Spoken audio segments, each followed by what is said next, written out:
Hello again, Lockpicking Paul here, and what I've got tonight is something I'm extremely pleased with. This is an ASEC 5-lever, or is it a 6? No, it's a 5-lever. 5-lever lever lock, and this is a bit of a bonus because it came in a box of locks, absolutely caked in rust. And one of the locks I knew was a Chubb Battleship, and that's why I bought it. But this was alongside it, and I thought, oh, 2 Chubb battleships. It was so caked in rust you couldn't see anything on the lock other than the overall outline of the lock itself. Certainly couldn't see where it says 5-lever with the ASEC logo there. And when I got to trying to open the lock, it was evident that it was completely seized solid. Nothing in this lock was moving at all. And I thought, it might be a brick. So what I ended up doing was I drilled out 5 rivets, fully in the mindset that it might not pan out. I might screw up the drilling out. It might just turn into a pile of scrap. But worth a punt. It wasn't doing anything any other way. So, and what happened was I got it apart, and yeah, the entire inner casing was solid rust.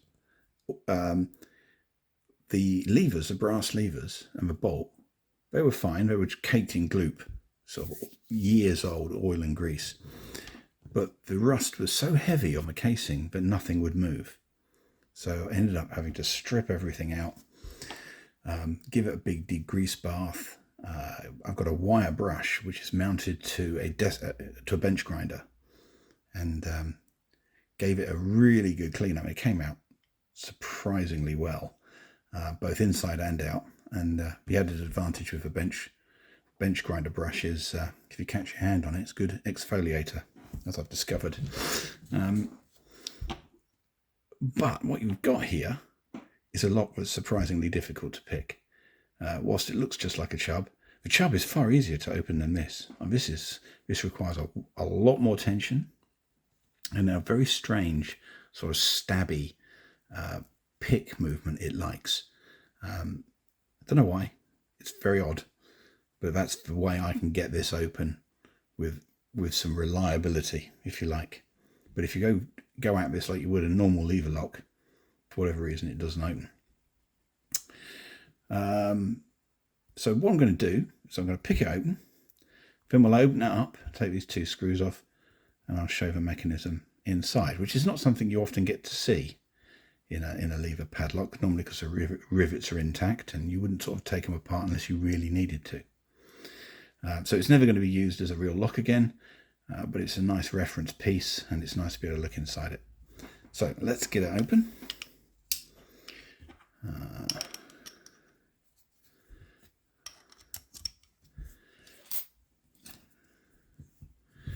Move the light as well, so it's directly overhead.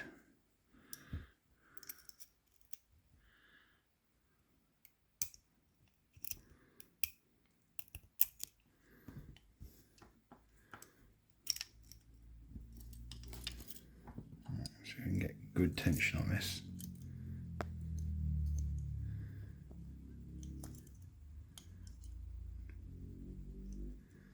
Right, so the first lever's in. But the first one sets really quite easily anyway.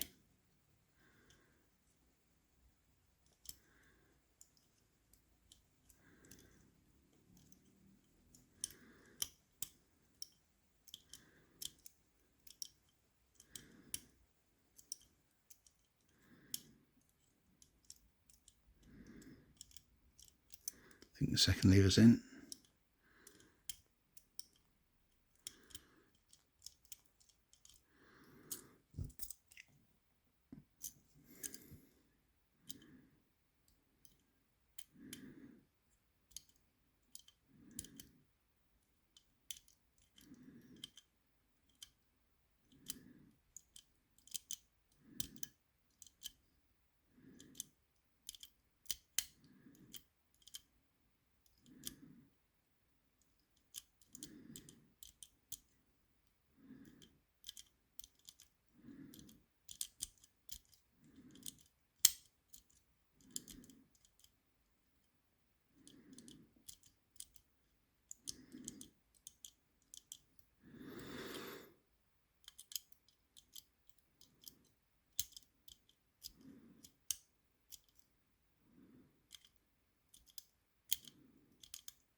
That is hard on the fingers.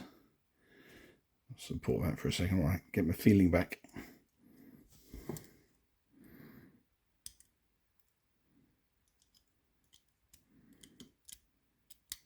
Actually quite, yeah, there you go.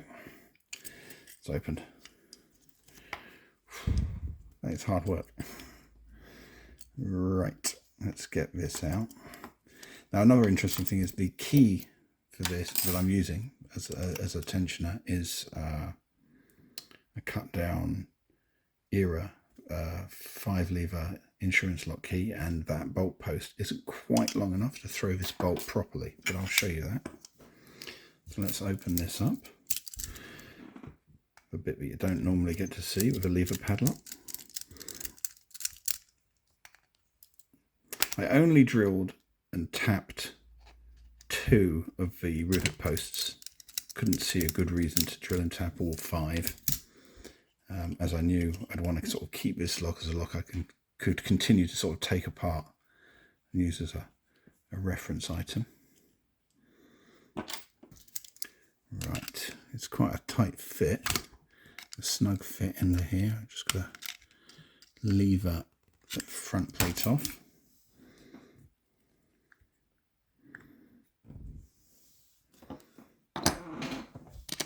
I have to admit, I am super pleased with how this has come out.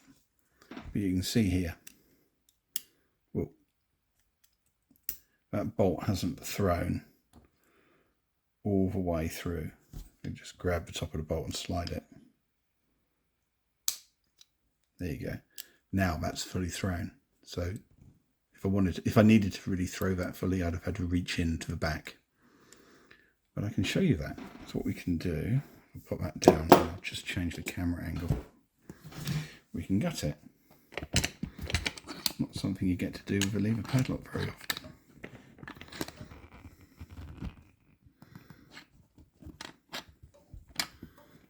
Right, now when I took this apart to degrease it, there are a surprising number of moving parts. That's lever number 1, I'll show you that. No false gates in these. Then you've got a spacer. Then you've got lever number 2.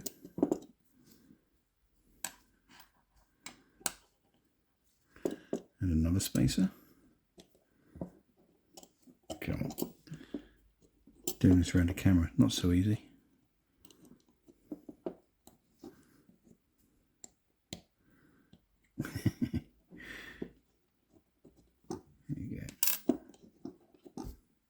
See if I can use a tool to help me take this apart.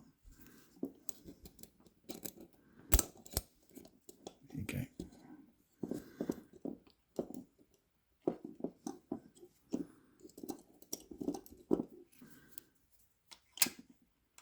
Number 3. Then you've got another spacer. Most locks don't have these spacers, but they're certainly a pain in the neck when it comes to gutting locks. Lever locks.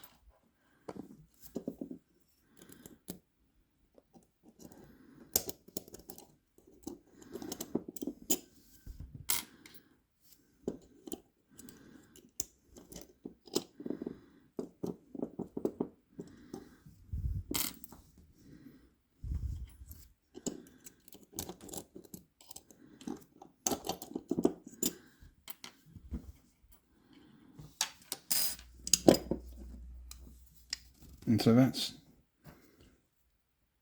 what it looks like inside, and show you how the bolt works.